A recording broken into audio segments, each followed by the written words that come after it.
Bonjour et bienvenue sur ma chaîne YouTube Naturel Happy. Aujourd'hui, on va parler d'argent. Alors, je sais, on entend parler d'argent tout le temps. Gagne de l'argent, deviens riche, tu peux gagner 10 000 euros en un mois, en 10 jours, en une semaine, peu importe. Enfin, sauf si c'est moi qui m'intéresse fortement à l'argent et du coup, je ne reçois que des vidéos, on ne me propose que des vidéos comme ça. Mais il n'empêche qu'on parle énormément d'argent. Aujourd'hui, c'est un thème qui revient beaucoup. Nous, aujourd'hui, on va parler de l'argent, mais dans le sens des injonctions qu'on a reçues par rapport à l'argent. Les injonctions qui viennent de nos parents, la plupart du temps, on sait qu'on a eu des injonctions qui viennent de nos parents. Ils nous ont dit certaines choses, voilà, on s'arrête là. Mais en fait, on va travailler là plutôt sur les injonctions transgénérationnelles. Et donc, toutes ces injonctions que l'on entend, en fait, elles viennent de bien plus haut et parfois, elles ont des causes beaucoup plus profondes. Si aujourd'hui on entend beaucoup parler d'argent, c'est parce que aujourd'hui on est dans une société, en tout cas en Occident, où on peut, voilà, il n'y a pas de guerre réelle, il n'y a pas de bombes qui tombent sur nos têtes, etc. On a la possibilité de créer de l'argent, de s'élever, de devenir plus riche que ce que l'on est. On a cette possibilité, qu'on le veuille ou pas. On a cette possibilité par rapport à il y a 3 siècles. Je ne sais pas si tu es paysan, tu restes paysan et voilà, ta condition ne va pas changer parce que tu désires plus. C'était vraiment autre chose, un autre monde. Et donc comme on a cette possibilité, de plus en plus de personnes parlent de l'argent et justement aident à réussir à en avoir plus.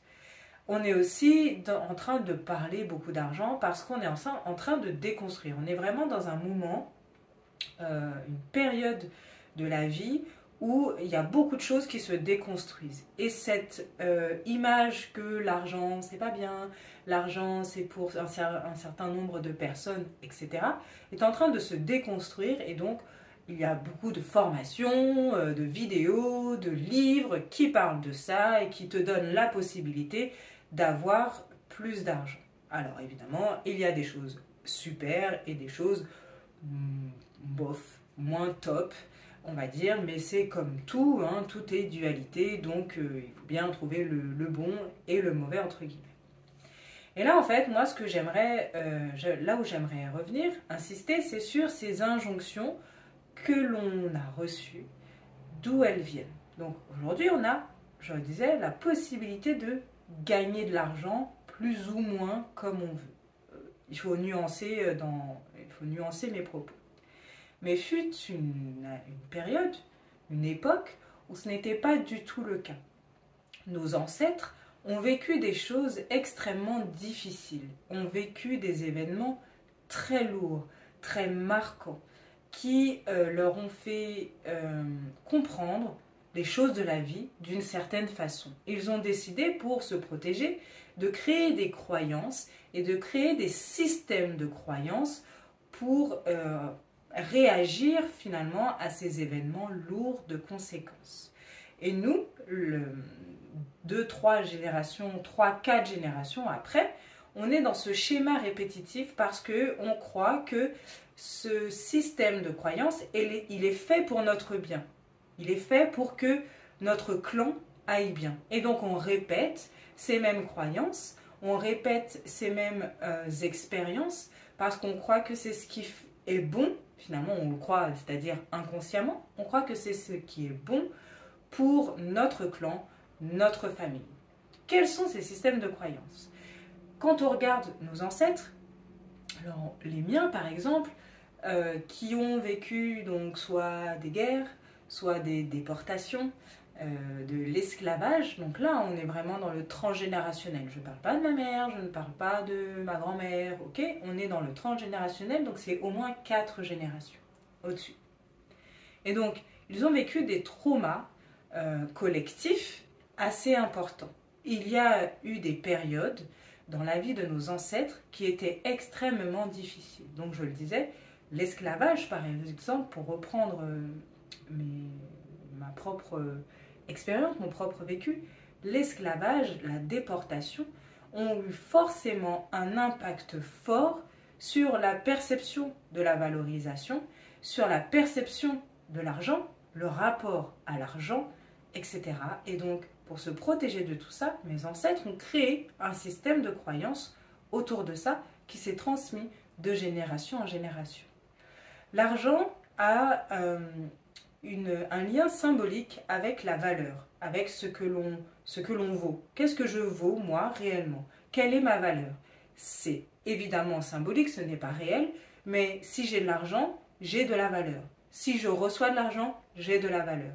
Quand je crée quelque chose et qu'on me donne de l'argent en retour pour ce que je crée, on me signifie symboliquement que ce que je crée a de la valeur.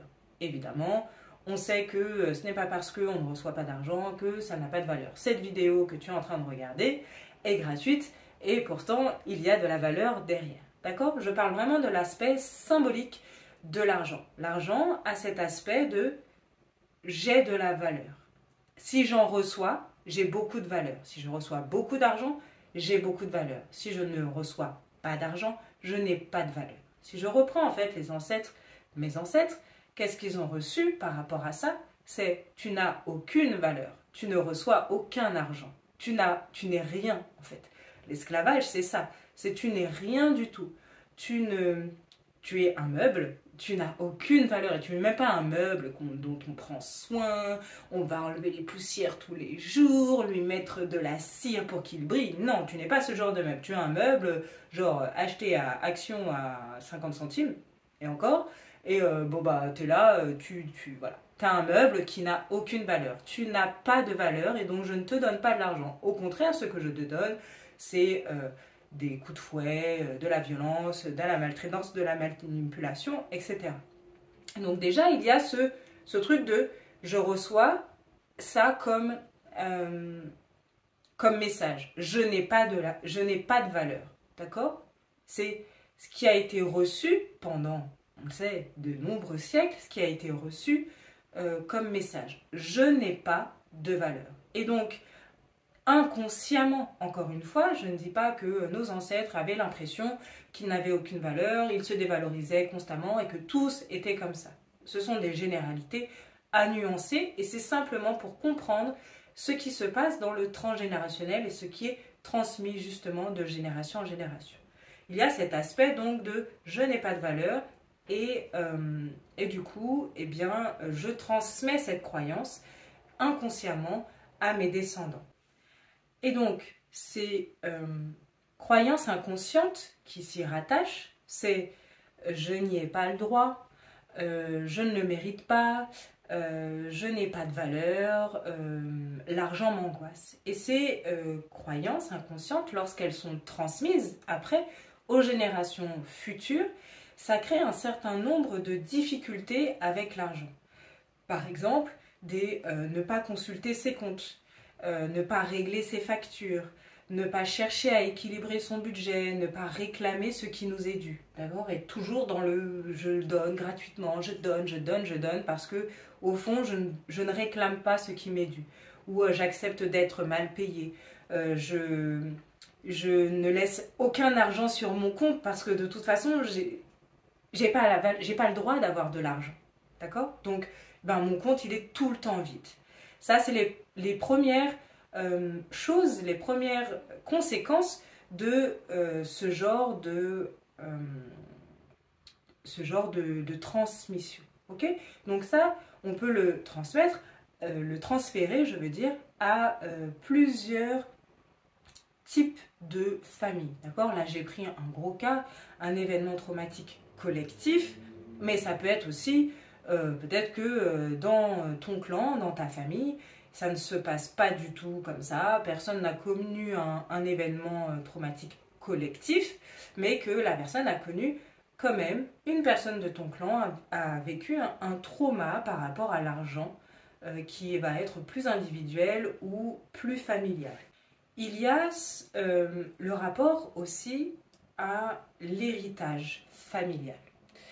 Et lorsque l'on déshérite quelqu'un, lorsqu'on empêche à quelqu'un d'avoir d'avoir l'héritage qui lui est dû, on envoie le message symboliquement que cette personne n'a pas sa place dans le clan, que cette personne n'a pas de valeur, n'a pas assez de valeur pour avoir le droit d'être dans ce clan. Ça aussi, ça fait partie des traumas qui peuvent du coup créer des croyances inconscientes qui vont être transmises de génération en génération. Ce lien avec le déshéritage familial, je ne fais pas partie du clan, je ne suis pas assez bien pour faire partie du clan. Donc ça, c'est un autre point, le déshéritage familial, qui vraiment, je le répète, donne cette vision que je n'ai pas le droit à la prospérité. Je n'ai pas le droit de prospérer, puisque mon héritage m'est refusé. D'accord? Donc il y a aussi tout ce qui est vol de biens. Voilà. Il peut y avoir plein d'autres traumatismes que un membre de ta famille, donc un de tes ancêtres, a vécu et qui a créé des croyances inconscientes. D'accord? Donc là, avec les cas que j'ai dit, donc je répète aussi, les traumas collectifs, les traumas plus individuels, on va dire, ou au niveau de la famille, ça crée des mauvais comportements, une mauvaise relation, on va dire, avec l'argent pour les descendants. Donc, les descendants peuvent inconsciemment s'interdire de prospérer en devenant des dépensiers, des acheteurs compulsifs, tout le temps faire de mauvais investissements, perdre tout le temps de l'argent parce qu'ils placent mal leur argent, ils achètent toujours des biens qui n'ont aucune valeur. Voilà, c'est mettre son argent dans des choses qui n'ont pas de valeur et qui font perdre en fait vraiment de l'argent. Je vais acheter un bien qui, on sait que ça va être un gouffre financier. Je vais placer mon argent dans des actions qui, en fait, t'aurais jamais dû faire ça, mais je le fais pas qu'une fois, je le fais vraiment tout le temps parce que j'ai l'impression que je n'ai pas le droit de prospérer. Je n'ai pas le droit d'avoir un lien qui est sain avec l'argent. Donc, si c'est ton cas, si tu as l'impression que tu es comme ça, tu peux te questionner d'où ça vient. Ok, qu'est-ce que mes parents disaient? Qu'est-ce que mes grands-parents disaient? Si tu les as connus, si tu as eu la chance en tout cas d'entendre des choses, des croyances qu'ils disaient. Je dis chance parce que c'est un bon moyen, quand tu entends les croyances, quand tu entends des choses, même des croyances limitantes que tes parents, tes grands-parents et tes arrière-grands-parents, parce que parfois on connaît ses arrière-grands-parents, disent, ça permet de voir où est le problème. Qui a un problème? Ok, là, mon comportement, peut-être qu'il vient de là, là, là, là, là. Ok, donc c'est avoir la chance d'entendre, c'est une chance de pouvoir guérir. Donc, te poser la question, quel est ton lien avec l'argent? Quel est ton lien avec la prospérité? Quel était le lien de tes parents avec l'argent? Quel était le lien avec la prospérité de tes grands-parents? Et questionne de plus en plus haut. Est-ce que, eh bien, un de tes ancêtres a eu un trauma, un événement particulier en lien avec l'argent, avec son héritage, avec ses biens, avec, voilà. Qu'est-ce qui a été formulé? Qu'est-ce que tu as entendu qui s'est transmis par rapport à l'argent, par rapport à cette notion d'avoir le droit de se prospérer? Qu'est-ce qui a été transmis? Quand tu entends, quand tu prends conscience que tes parents disaient ça, que tes grands-parents le disaient, tes arrière-grands-parents le disaient en fait en questionnant un peu plus, tu peux te dire qu'il y a eu quelque chose qui a tué ta relation avec l'argent et que ça venait de plus haut. Tu peux décider de dire, mes ancêtres avaient des croyances différentes des miennes concernant l'argent. Je décide d'avoir des croyances différentes de mes ancêtres. De pouvoir exprimer le fait que ces croyances-là, elles étaient saines pour eux, pour se protéger.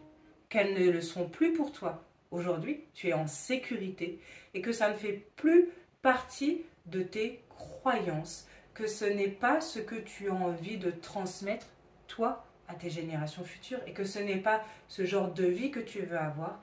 Tu n'as pas besoin d'être protégé par ce qui leur est arrivé. Ce qui leur est arrivé était leur problème, entre guillemets. Hein. Quand je dis leur problème, c'est-à-dire que ça leur est arrivé à eux et pas à toi. Et qu'aujourd'hui, tu décides de te séparer de cette croyance, de garder le bon, peut-être le courage, la force de travail, la détermination, etc. Mais d'enlever cette relation malsaine avec l'argent. Ensuite, pour comprendre ton lien avec l'argent, on peut aller questionner le lien que tes ancêtres ont eu avec le travail, puisque c'est le travail qui te donne de l'argent. Quelle était leur croyance autour de ça? Qu'est-ce que tu as entendu? Qu'est-ce que tes parents ont entendu? Qu'est-ce que tes grands-parents ont entendu par rapport au travail? Est-ce que on attendait que, dans ta famille, est-ce qu'il est attendu que, eh bien, tous fassent le même travail de génération en génération?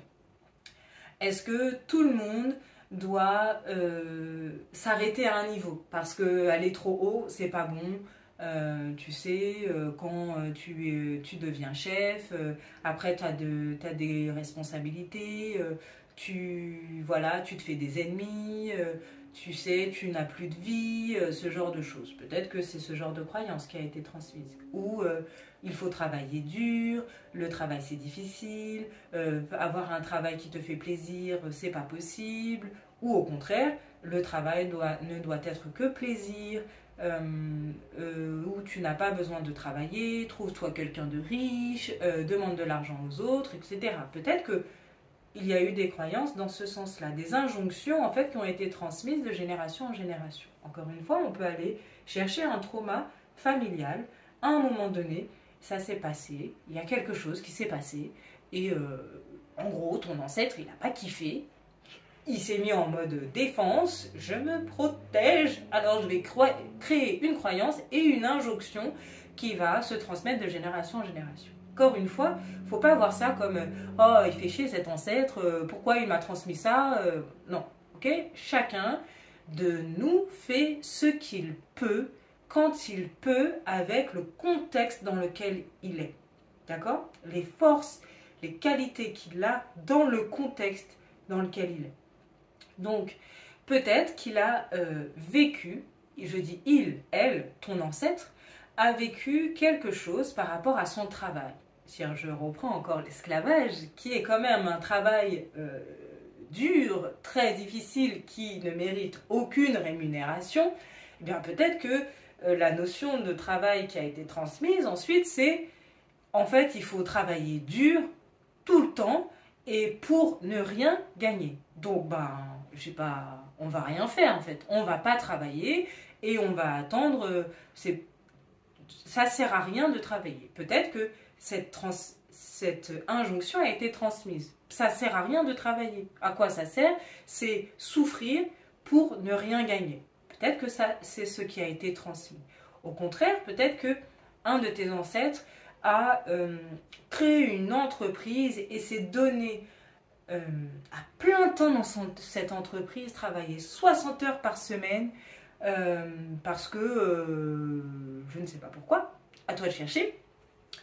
Et du coup, il croit que c'est comme ça qu'il faut faire, d'accord? Il croit que c'est comme ça qu'il faut faire, et quand on cherche un peu plus loin, en fait, on voit que il avait peur de l'amour, il avait peur des relations, il avait peur de ceci, ou il avait peur de déléguer, il y a eu un gros problème de trahison qui a été transmise, et du coup, il travaille seul, il fait son entreprise tout seul, et il travaille pendant 60 heures, 80 heures par semaine. Oui, c'est bon, il y a assez d'heures pour la semaine. Voilà, il est tout le temps épuisé, il gagne bien sa vie, mais il est tout le temps épuisé, il n'en profite pas et il transmet ça, que pour travailler, c'est comme ça. Il faut travailler dur pour réussir.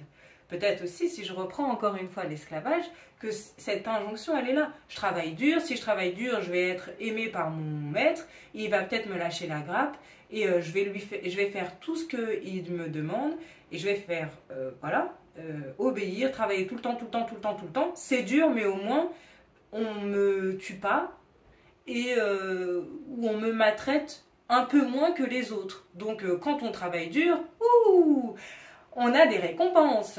Ok? Peut-être que du coup ce qui a été transmis, c'est cette notion-là de travailler dur, c'est bien, tu as une récompense derrière. Ok?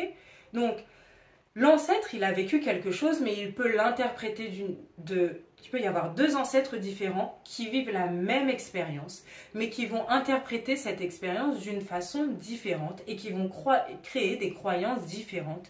Et donc, des injonctions différentes vont être transmises aux descendants.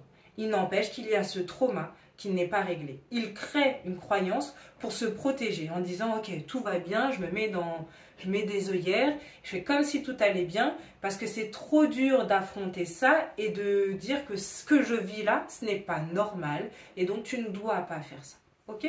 Il y a des injonctions qui sont parfaites, il y a des croyances qui sont bonnes et qui ne posent pas de problème, qui peuvent aider le clan. Il y en a d'autres qui ne l'aident pas parce que c'est des croyances qui ont été créées pour se protéger au lieu de régler le problème. Donc là, tu peux aller voir quel est le lien avec le travail dans ta famille. Est-ce qu'on a plutôt cette tendance à penser que le travail c'est dur ou qu'il faut chercher un travail plaisir, qu'il faut être ambitieux, qu'il ne faut pas être ambitieux? Est-ce que c'est juste tes parents qui pensent ça ou est-ce que tes grands-parents le pensaient aussi? Quand tu creuses un peu, tes arrière-grands-parents aussi, qu'est-ce qu'ils faisaient, tes arrière-grands-parents, comme métier? Quel était leur rapport avec le travail?